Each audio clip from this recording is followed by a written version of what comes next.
Welcome to the Wear, Wag, Repeat podcast. I'm Tori Mystic.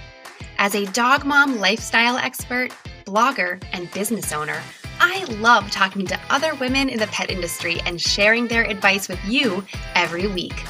Sit, stay, and listen to the latest episode.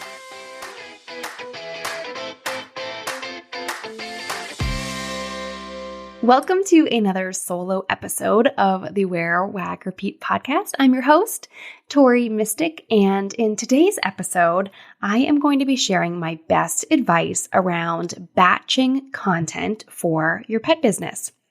If you're creating blog posts, reels, Instagram posts, Pinterest pins, podcast episodes, or anything else to market your business on a regular basis, then you know how time-consuming that can be.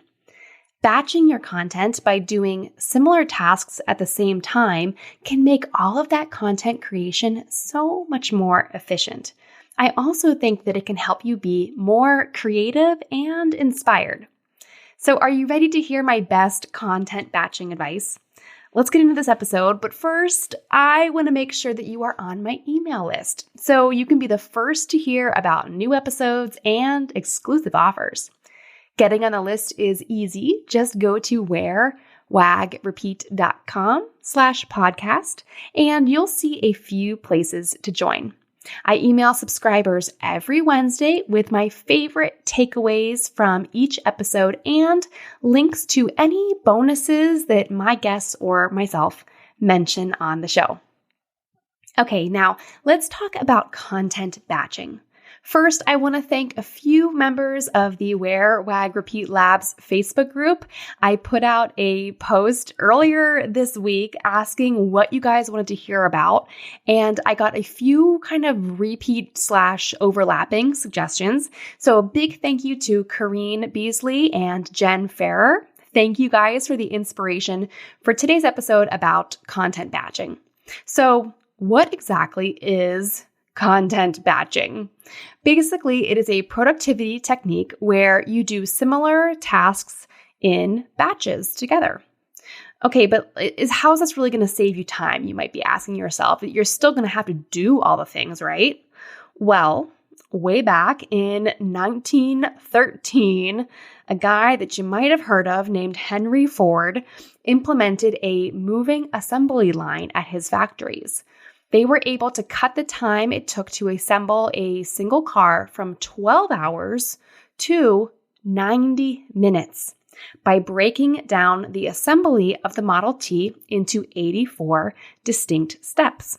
Now, I know that you're probably not manufacturing something at that scale, but even in our types of pet businesses, no matter what you're doing, you can implement this concept. So basically, it means that for any given thing that you want to create, you break it down into individual steps.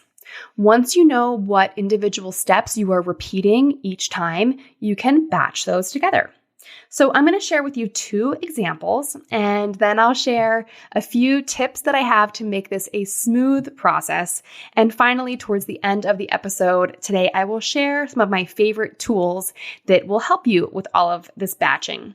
And of course, you know, if you've been listening to this show for a while, that all of those tools are, of course, in the Wear, Wag, Repeat resource guide. And you can always go to wearwagrepeat.com/guide, and you'll get this huge Google spreadsheet that I have with over 150 different apps and tools and books, and even like the best treats to get the best photo of your dog. So everything that you need is in there, including the things that I'll be mentioning later. So, okay, let's get into some examples because there's really nothing quite like telling you exactly what I am talking about. So the first example I want to share is about writing blog posts. The second example will be about reels. A lot of people in the Facebook group were asking me how I get the ideas for my reels. And so I'll kind of tell you a little bit about that and the process that I do to batch out that content creation. But first, let's talk about blog posts. So if you're not already writing blog posts, what are you waiting for? You know, I'm going to tell you that you should be writing blog posts because, well, it's going to give you a lot of things to pin about. It's going to help you get discovered on Google. I think everyone should have some kind of a blog. So here's how I batch out my blog posts, because a blog post, I think people who don't blog, they have no idea how much time it takes to do all of these things. Like, we're doing a lot of work to publish a blog post. So here are the 8 individual steps that I could identify when I'm writing my blog post. So I do each of these 8 separate things again and again and again for every single blog post. But I found that by batching them together, I can get so much more done. I'm so much more creative. I kind of just get in the flow of that individual task, instead of if I were to do all of these things in order, 1, 2, 3, 4, 5, 6, 7, 8 for each blog post, and then go back the next day and do 1, 2, 3, 4, 5, 6, 7, 8. I would never get anything done, or my days would be 32 hours long. So here are the 8 tasks that I would do for a blog post. 1, keyword research. 2, writing really good headlines. 3, writing the actual text of the blog post. So this might vary from 600 words to 2,000 words. The next thing I do is I add product or affiliate links throughout the body of the blog post. The next step is taking photos. That's optional. Maybe you're not taking photos. But the next one would be editing photos or graphics. So no matter what, you're definitely going to have some kind of image or graphic. The next thing I do is share the post on social media, including Pinterest. And then finally, the last thing is emailing my list about my wonderful new blog post. So to break this down for you, the first step, keyword research. I would use a tool such as Keysearch or Answer the Public, or polling my audience, or maybe, once a year I do a big survey of my audience, and I'll go and look at all this data and figure out what would be some good keywords that I want to talk about, or what are some good topics that everyone's been asking me about. And I have a big spreadsheet where I keep track of this. So I might brainstorm a bunch of just general topics, and then I'll go in and do the actual keyword research using something like Keysearch or Ubersuggest or something like that. And I'll figure out which keywords are actually getting traffic, which ones are people actually searching for, because I don't really want to waste my time writing a blog post on something that no one's searching for. It can be good to get really niche, but you don't want to get so niche that no one's looking for it. So I'll do all my keyword research, and I might do this for 10 or 12 or 20 blog posts at one time. So it'll be like a whole afternoon or a couple of hours set aside where I will do all of this keyword research, and I'll put this all on my spreadsheet, and I'll brainstorm the topics, and I'll do the research about the keywords and figure out which ones are good to target and which ones my audience are interested in and all of that. And I'll do that one day. And then I'll be done with that for the day. Then another step that I might do the next day or a couple hours later or something like that is work on writing good headlines for each of those blog posts. So I don't actually have to have the whole blog post written in order to do this. I can actually just base it off of the keywords and kind of what people are asking. So in this spreadsheet, then I'll work on writing all of my really good headlines. Then comes probably the biggest chunk of time, which is writing the actual text of the blog post. So I find that if I've already done the keyword research, and I've already figured out a good headline, and I already kind of know like the general topic of the blog post, I can go into WordPress, or if you want to write your blog posts in Google Docs or wherever you want to do it, you can just kind of go in there and put those keywords in as kind of like headings and categories within your post. And that it really helps kind of get the juices flowing and gets me creative and gets the words coming out on the page by kind of breaking it down into an outline like that. I can just kind of fill it in. So I might spend a day, in one day, I could probably write 2 or 3 good blog posts in this content batching technique. Now, if I wanted to do a whole blog post from start to finish, all 8 of these steps, it would take me several days to do all 8 of these things. But if I kind of break it down, one one side of your brain is doing this keyword research and headline research. Another side of your brain, the more creative side, is doing the actual writing and speaking from your own experience and just kind of letting it flow. There's a really great book. I had my friend Carol Bryant on the podcast a while ago. She co-wrote a book called Pet Blogging for Love and Money. And I would highly, highly recommend it if you're having trouble with blogging or you just want to grow your blog. And she shared with me some really great writing advice that you should spend a certain chunk of time writing and then spend a separate chunk of time editing. So I actually probably should have added editing as a 9th step in this process. But if I just kind of write, do almost like stream of consciousness writing in my blog posts, I find that, stories that are in the back of my mind kind of come out, and I start just kind of researching facts and figures and then expounding upon them. And then you can go back and edit it later. And of course, when you're doing the editing, that's usually when I'll, make sure that my keyword is in enough places, that I have enough synonyms for my keyword in different places, and then it's all optimized for search engines. So that would be one chunk. Then kind of after I've done the editing, I'll go in usually and add the product and affiliate links. I'm really trying to prioritize affiliate marketing and affiliate income in my business. And that's actually going to be the focus in August in Wear, Wag, Repeat Society. So I'm looking forward to that. But that's kind of its own kind of skill set and project. Having Amazon open or reward style or commission junction or share a sale or whatever kind of affiliate network I'm using, I don't want to do that. If I tried to do that as I was writing, I would ruin the flow of my writing. It would take me so long to do everything. So I do that as a whole separate step. And then taking photos, usually I'll set aside some kind of time if I'm taking photos of the dogs or if I'm going to be in the photos. We'll do those all at one chunk for several different things. So this is why it's also really helpful to plan out your topics in advance, because if you do your topic research in advance for like a month or two, you can go take all of those photos for that and have them ready to go. If I, did all of these things individually, I can't tell you how long it would take. So I would have my photos usually already prepped for each blog post. And then a whole other step is editing those photos and graphics. So I usually use Photoshop to edit my photos, to make them look good, to get them to the right size, all of that kind of stuff. And then I'll usually use Canva to create all of my Pinterest graphics. And the Pinterest graphic will then usually double as an email graphic as well.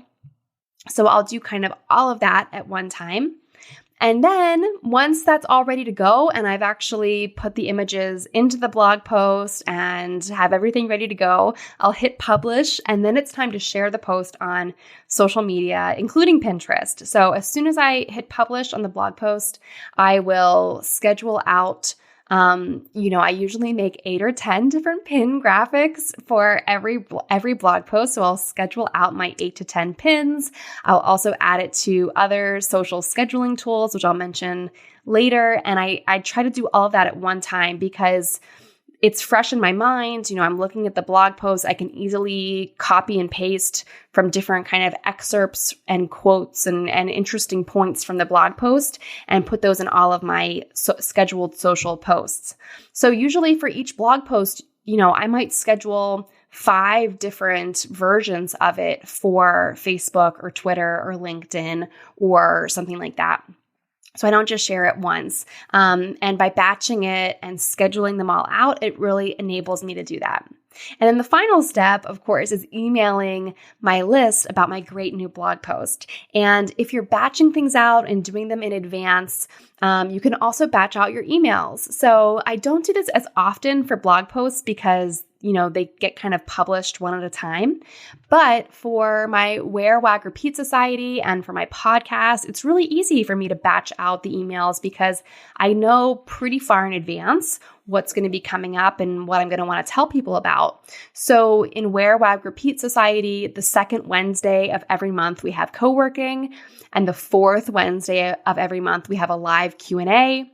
So I know that every single month, I'm going to want to email my members on those days with the Zoom link to tune into those things. So I could schedule that months in advance if I wanted to. So I hope that helps you guys. Now, let's talk about Reels. So that's kind of the process for a blog post. Your mind is probably melting. I know mine is just thinking about it. But let's talk about Reels. This is a big topic of conversation for everyone right now. I'm actually really excited because this Thursday, tomorrow, I have a phone call with someone from Instagram. I was invited to do a one-on-one phone call with someone from their team to talk about Reels and give me some of their best tips, and I can ask questions on how to get the most out of Reels.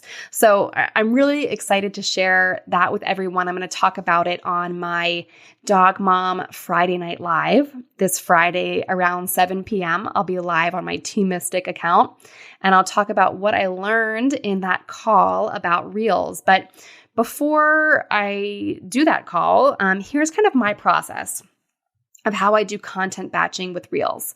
And this is a little bit different than the blogging because for me, with Reels, the research and concept development happen at the same time. So I can't break it down into as many specific tasks because some of them just kind of have to happen together. So for me, I break this down into 4 different steps that I can batch. So one is watching other Reels to get good ideas and finding good sounds, and then thinking of my unique spin on it, what actions I would do or what text would be on the screen. I use my notes app in my phone to make a note of the sound title. So I'll save the sound to my saved sounds, and then I'll go in my notes app on my phone and I'll write the actual name of that sound because some of them have some pretty wonky, crazy names, and you can't really tell by the name what they are sometimes. So I'll make a note of the name of the sound or the song, and then I'll write next to it my idea for the concept and what actions I would do or what text I would put over it to kind of make it my own. Then once I have like 6 of those ideas, I will film all of the Reels at once and save them as drafts in my phone. And as I'm doing this, I usually will I'll do 3 or 4 different takes of each Reel concept to kind of get the best footage. I usually, for Reels, will film it right in the Reels app or right in the Instagram app in the Reels section. For TikTok, I might do the same thing, just film it right in TikTok. For other things that require more editing, I might film it just in my camera on my phone. So I'll kind of know what I need to do, but I'll do all the filming at once. Then usually later that night, I'll go back and I'll pick out my best take. So I do all the filming at once. I don't even really look at it. I mean, I look at it to make sure I got what I wanted, but I really don't do the editing right then. So I do all the filming at once. Then later on, I'll go back and I'll pick out my best take of each one. I'll add in the text overlays and the captions that I've already made note of in my notes app. So I'll make sure that the text is all timed how I want it, anything else I have to do in terms of editing, and then I'll write out my caption and I'll save it as a draft again. And then I let those drafts sit there. And some people have told me that their Instagram app has crashed or their Reels drafts have disappeared. So it is a good idea to save them to your phone. The Reels app, the Reels area of the Instagram app is really not the greatest for that. And the quality can get really bad if you're just doing like a screen grab video. So, in that case, I don't know what to tell you. I'm going to ask them maybe I'll ask Instagram about that, how to kind of keep the best quality, but also save a hard copy to your phone. We'll see. But all that aside, I will then publish one reel at a time. And when I publish it, I also share it to my story, and I interact on the hashtags and do all of that other kind of engagement stuff that I do on every post. So that's kind of how I break down my reels into content batching. So I hope that's helpful to everyone who was wondering. Now, I have a few tips to make content batching and the whole process a little bit more smooth. So first of all, I have 3 tips for you. The first tip is to repeat this mantra that I say to myself every day. And it is, I have plenty of time for all the things I have to do today. I say that to myself all the time because like many of you, I'm sure I get a little bit of anxiety. I can get myself a little worked up and I start to stress that I haven't done all the things I have to do because I do a lot of things. So I always just repeat this to myself, take a few deep breaths and say, I have plenty of time for all the things I have to do today. It really helps. I swear. Try it. Number 2 is to put time blocks on your schedule so that you know what days you should do each set of steps. Maybe you're a list person. You want to have some kind of a list where you can check things off. I've got a big whiteboard in my office that I'm staring at right now, and I love to keep track of things on there. But I also really, really rely on my calendar and my phone. Either Google Calendar or iCal, and I put as much in there as I possibly can to help me with batching content. And then number 3 is that when you're doing batching work, you want to do enough to last you a week or a month or 6 months. It kind of depends on what it is. With Reels, maybe you want to do a week or 2 in advance. With blog posts, you might be able to do a month or 3 months or even a year, depending on how much you're blogging. So it kind of depends on the different tasks, how far in advance you can schedule it out. For my podcast, I usually, like right now, new episodes that I'm recording with guests will come out in late July, early August. And I just was kind of doing the math on when my 200th episode will be coming out. This is number 169. So that was kind of exciting. I love to kind of look ahead like that. And that makes the whole content batching process more fun and rewarding in that way.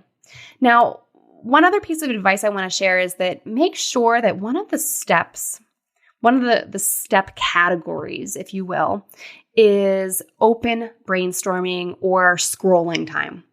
I get so many great ideas by scrolling through social media, scrolling through other blogs, and also scrolling through my screenshots on my phone. You know, your phone has a whole folder of just your screenshots. And I will tell you, I go in there from time to time and I'm like, oh my God, there are a million brilliant ideas in here.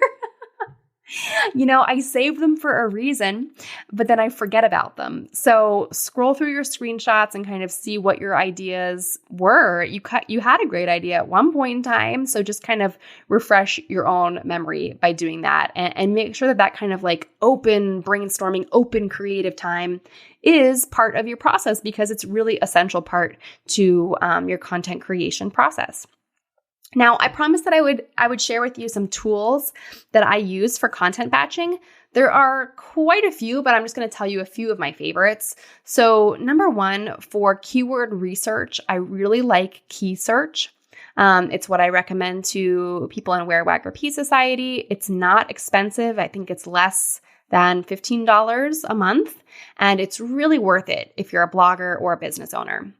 I also love a free tool called Answer the Public that can really help you brainstorm questions and topics and what people want to know about.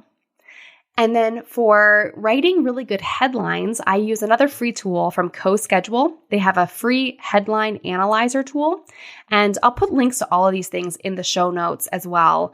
So don't forget to check that out and make sure you're on my email list because that's a really easy way to find the show notes, of course. But the CoSchedule headline analyzer is a great tool to batch out all of my headlines kind of at one time in one chunk of time. I also really love Trello. I use it for all kinds of things, but I keep track of a lot of content ideas in there. And I also use it to keep track of my most used affiliate links. So it's really, really handy for that. For video editing, I love the app called Splice. And then for social media scheduling, I use 3 main different apps and programs. I use Tailwind for scheduling my pins. I use Planoly for scheduling out my Instagram posts. And then I use something called Meet Edgar to schedule out my posts for Facebook, Twitter, and LinkedIn.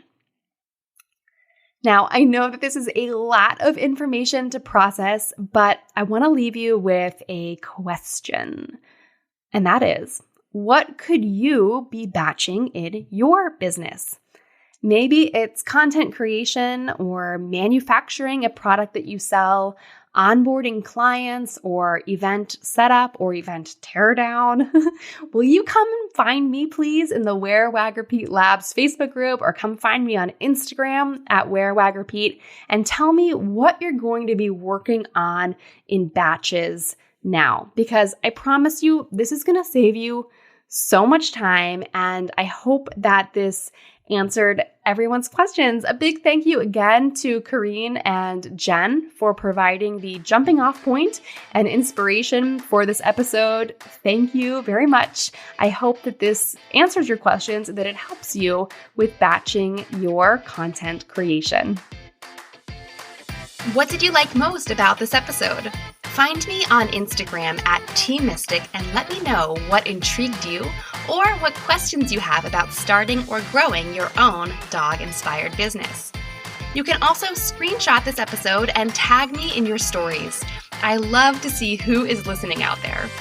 Some of the best conversations happen after the episode, right? So track me down over on Instagram or join the Wear, Wag, Repeat Labs Facebook group to connect with other dog-obsessed entrepreneurs. And as always, you can find all the links and resources discussed in this episode at wearwagrepeat.com/podcast. See you back here next week.